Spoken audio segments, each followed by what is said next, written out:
नमस्कार। राजस्थान के रण में अब क्या हो रहा है?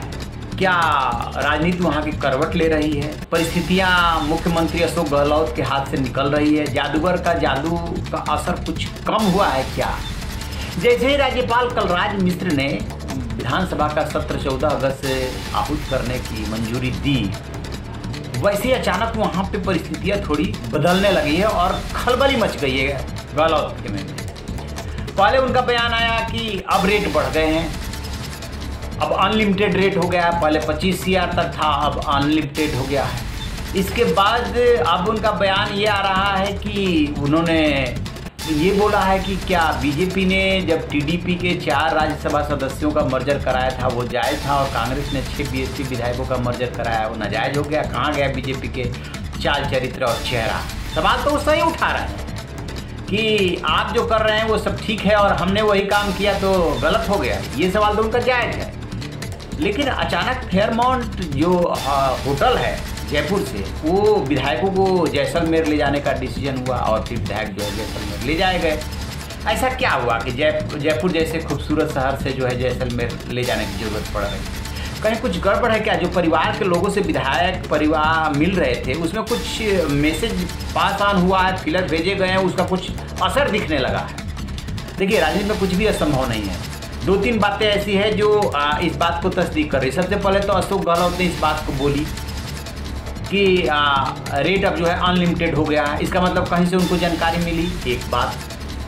दूसरी बात ये आ रही है कि जब जैसलमेर उनको क्यों शिफ्ट किया गया, वो कह रहे कि वहाँ पे हम बोर हो रहे हैं तो जयपुर में और बहुत सारे ठिकाने हैं, लेकिन वहाँ ना ले जा करके जैसलमेर ले जाया गया। इसका मतलब कि कुछ बात में दम है। तीसरी बात क्या हुआ कि जब जयपुर से जैसलमेर ले जाया जा रहा था तब जो है 3 फ्लाइट गई हैं।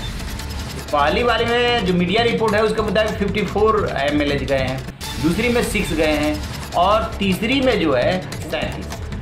तो कुल इनकी संख्या जो पहुंच रही है वो 97 पहुंच रही है। एक अशोक गहलोत को काउंट कर लीजिए और एक स्पीकर को काउंट कर लीजिए।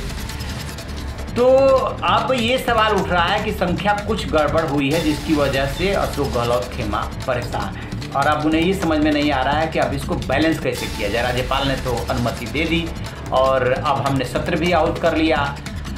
एक और बात जो तस्दीक कर रही है कि उन्होंने कल अचानक बागी विधायकों के प्रति अपना रुख नरम कर लिया था। उन्होंने कहा था वो कांग्रेस के चुनाव चिन्ह पे लड़े हैं और वो आए सत्र में भाग लें, वो हमारे हैं। तो ये भी बात कहीं ना कहीं इंगित कर रही है कि कुछ गड़बड़ हुआ है।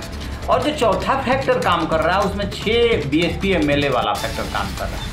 एक तो जो बीजेपी के MLA हैं मदन दिलावर, वो इस मामले को चैलेंज किए, बाद में BSP भी पहुँच गई और पहले खारिज हुआ, मदन दिलावर की याचिका खारिज हुई और उसके बाद से फिर जो है जैसे ही स्पीकर ने फैसला दिया उसके बाद वो लेकर के प्रमाणित कापी गए तो फिर जो है उसमें सुनवाई होने लगी और इधर BSP ने दबाव बढ़ा दिया है।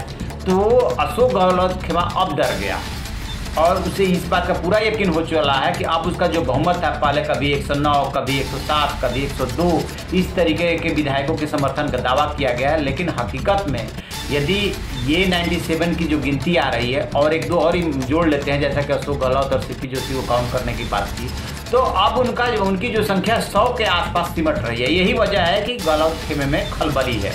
कैसे मैनेज करते हैं, क्या करते हैं, ये देखने वाली बात होगी, क्योंकि अभी 14 दिन का समय है और बीजेपी चुप नहीं बैठने वाली है। सचिन पायलट जरूर चुप है लेकिन उनका खेमा चुप नहीं है, यानी कि पर्दे के पीछे से अभी राजनीति जारी है। जैसे कोई अपडेट मिलेगा हम आपको बताएंगे। आप देखते रहिए हमारा डिजिटल चैनल।